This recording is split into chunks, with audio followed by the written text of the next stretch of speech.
آج میں آپ کے سامنے پیارے محبوب صلی اللہ علیہ وسلم کے اس عظیم جانثار کا ذکر کرنا چاہتا ہوں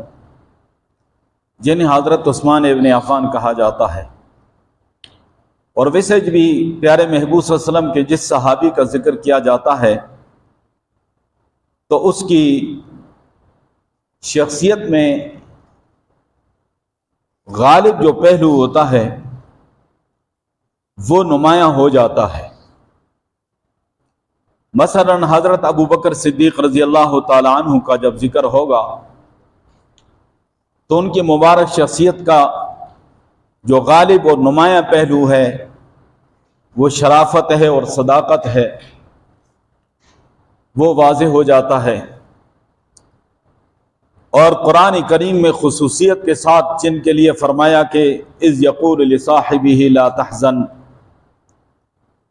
اور خصوصیت کے ساتھ جن کے لیے فرمایا گیا کہ اذ ہما فی الغار، یہ پہلو نمایاں ہو جاتا ہے۔ اور جب حضرت عمر فاروق رضی اللہ تعالیٰ عنہ کا ذکر آتا ہے تو حضرت عمر فاروق رضی اللہ تعالیٰ عنہ کے جاہ و جلال، ان کی وجاہت، ان کی عدالت کا ذکر خصوصی طور پہ نمایاں ہوتا ہے، اور ان کی یہ صفت واضح ہو جاتی ہے کہ اللہ تبارک و تعالی نے ان کے رائے کا احترام کیا۔ پیارے محبوب صلی اللہ علیہ وسلم کو وہ مشورہ فرش پہ دیتے ہیں اور اللہ تبارک و تعالی عرشوں سے ان کے مشورے کی تائید میں قرآن کی آیتیں نازل فرماتے ہیں، اور کئی آیتیں عمر فاروق رضی اللہ تعالیٰ عنہ کی رائے کے مطابق اتری۔ یہ ان کی خصوصی شان ہے اور خصوصی فضیلت ہے جو بیان کی جاتی ہے تو واضح ہو جاتی ہے۔ اور جب حضرت عثمان غنی رضی اللہ تعالیٰ عنہ کا ذکر آتا ہے تو ان کے شرم و حیا اور ان کی سخاوت کا پہلو ہے وہ واضح ہو جاتا ہے خصوصی طور پہ۔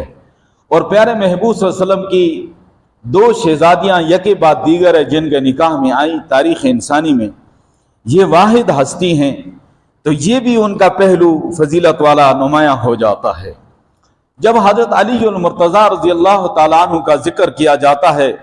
تو ان کی جرت اور شجاعت اور ان کی قضاء اور ان کے فیصلے، اور اللہ نے جو خصوصیت عطا فرمائی کہ پیارے محبوب صلی اللہ علیہ وسلم کے داماد بھی ہیں اور پیارے محبوب صلی اللہ علیہ وسلم کے خاندان کے چشم چراغ بھی ہیں، تو یہ فضیلت ان کی نمایاں ہو جاتی ہے۔ تو ہر صحابی کی کچھ خصوصیت ہوتی ہے، اور جب اس صحابی کا ذکر کیا جاتا ہے تو اس کی وہ خصوصی شان نمایاں ہو کر سامنے آ جاتی ہے۔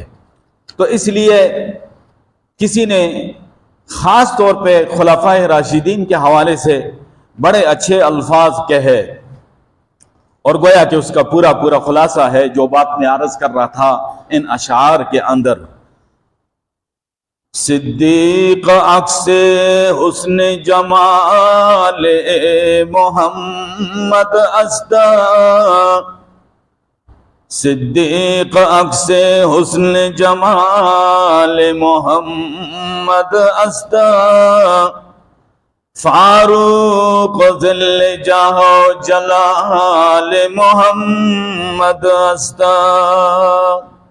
عثمان ضیاء شمع جمال محمد اسدا، عثمان ضیاء شمع جمال محمد اسدا، حیدر بہار باب خصال محمد اسدا صلی اللہ علیہ وسلم۔ تو یہ صفات خصوصی طور پہ خلفائے راشدین کے کہ اللہ تبارک و تعالیٰ نے ان میں کوئی نہ کوئی نمایاں صفت رکھی، اور ہر صحابی میں کوئی نہ کوئی نمایاں صفت۔ تو سردست میں حضرت عثمان غنی رضی اللہ تعالیٰ عنہ کا ذکر کرنا چاہوں گا۔ اور میرے دوستو، آج یہ ہمارے حقیقی محسن ہیں اور ہمارے لیے قابل فخر ہستیاں ہیں کہ جنہوں نے دین اسلام کے لیے لازوال قربانیاں دی، اور یہ دین اسلام کا گلشن جو ہے تو اس کے بنیادوں میں ان ہستیوں کا خون شامل ہے، اور اس گلشن کی آبیاری انہوں نے اپنے خون کے ساتھ کی۔ وہ ہمارے حقیقی محسن کی جن کی وجہ سے آج ہم اپنے آپ کو مسلمان کہلاتے ہیں۔ اگر وہ ہستیاں پیارے محبوب صلی اللہ علیہ وسلم کا وہ پیغام لے کر امت تک نہ پہنچاتی تو آج نہ جانے ہم کس گرجے اور کس مندر میں ہوتے۔ یہ ان کا ہم پر بہت بڑا احسان ہے کہ انہوں نے پیارے محبوب صلی اللہ علیہ وسلم کے پیغام کو لے کر دنیا کے کونے کونے تک وہ پہنچے، اور آج ہم فخر کے ساتھ الحمدللہ کہتے ہیں ہم مسلمان ہیں۔ تو یہ ان لوگوں کی قربانیاں ہیں جن کی بدولت اللہ نے یہ ہمیں عظیم نعمت عطا فرمائی ہے۔ تو میرے دوستو، یہ ہماری حقیقی محسن آج ان کے بارے میں ہمیں ہماری نئی نسل کو کیا کہ ہمارے بڑوں کو بھی معلومات نہیں ہوتی ہے، اور بدقسمتی سے ہمارے نوجوانوں کو بلکہ چھوٹے چھوٹے بچوں کو دنیا کے بڑے بڑے میراثیوں کے بارے میں پتہ ہوگا، اور فنکاروں اور گلوکاروں کے بارے میں پتہ ہوگا، اور کھلاڑیوں کے بارے میں پتہ ہوگا۔ اگر پتہ نہیں ہے تو اپنے حقیقی محسنوں کا پتہ نہیں ہے کہ یہ ہمارے حقیقی محسن ہیں۔ اور اللہ تبارک و تعالیٰ نے دین اسلام کی بنیاد ان ہستیوں کو بنایا۔ تو حضرت عثمان غنی رضی اللہ تعالیٰ عنہ، اللہ تبارک و تعالیٰ نے بہت ساری صفات انہیں عطا فرمائی تھی۔ تو پیارے محبوب صلی اللہ علیہ وسلم کی دعوت پر لبیک کہنے والے مردوں میں سے چوتھے شخص ہیں حضرت عثمان غنی رضی اللہ تعالیٰ عنہ۔ سب سے پہلے مردوں میں آپ کی دعوت پہ لبیک کہنے والے ابو بکر صدیق رضی اللہ تعالیٰ عنہ ہیں، اور پھر حضرت علی المرتضی رضی اللہ تعالیٰ عنہ ابھی بچے تھے، اور حضرت زید ابن حارثہ جو آپ صلی اللہ علیہ وسلم کے غلام تھے۔ اور مردوں میں چوتھی ہستی جو دامن اسلام میں جو ہے آئی وہ حضرت عثمان غنی رضی اللہ تعالیٰ عنہ کی ہستی ہے کہ حضرت ابو بکر صدیق رضی اللہ تعالیٰ عنہ ہر سمجھدار اور سنجیدہ انسان تک دین اسلام کا پیغام پہنچانے میں مصروف ہو گئے، اور جب سے انہوں نے کلمہ پڑھا اس وقت سے اس مشن میں لگ گئے، یہاں تک کہ حضرت عثمان غنی رضی اللہ تعالیٰ عنہ کو بھی دعوت ایک روایت کے مطابق حضرت ابو بکر صدیق رضی اللہ تعالیٰ عنہ نے دی۔ اور حضرت ابو بکر صدیق رضی اللہ تعالیٰ عنہ کی دعوت کا اتنا اثر کہ عثمان غنی رضی اللہ تعالیٰ عنہ دین اسلام میں داخل ہونے کے لیے تیار ہو گئے، اور وہ اتنی پاکیزہ ہستی اور ایسے عظیم انسان کہ زمانے جاہلیت میں شرک انہوں نے نہیں کیا، زمانے جاہلیت میں برائی کے قریب وہ نہیں گئے، زمانے جاہلیت میں شراب نوشی کے قریب وہ نہیں گئے۔ ایسے پاکیزہ انسان جب انہوں نے یہ دعوت سنی تو وہ تیار ہو گئے اور فرمایا کہ مجھے جلدی پیارے محبوب کے قدموں میں لے جاؤ۔ لیکن یہ دونوں حضرات اب چلنے کی تیاری کر رہے تھے کہ پیارے محبوب صلی اللہ علیہ وسلم خود تشریف لے آئے، اور گویا کہ پانی جو ہے پیاسے کے پاس خود آ گیا، اور جیسے پیارے محبوب صلی اللہ علیہ وسلم تشریف لے آئے تو فرمایا کہ عثمان، مجھے اللہ نے تیری اور ساری انسانیت کی ہدایت کے لیے بھیجا ہے، اور اللہ تبارک و تعالیٰ کی طرف سے دین اسلام کو قبول کر لو۔ عثمان غنی رضی اللہ تعالیٰ عنہ فرماتے ہیں پیارے محبوب کا یہ مبارک الفاظ میرے دل پہ اتنا اثر انداز ہوئے کہ فرمایا کہ میں نے فوراً پیارے محبوب صلی اللہ علیہ وسلم کے دست اقدس پہ ہاتھ رکھ کے کلمہ پڑھ لیا۔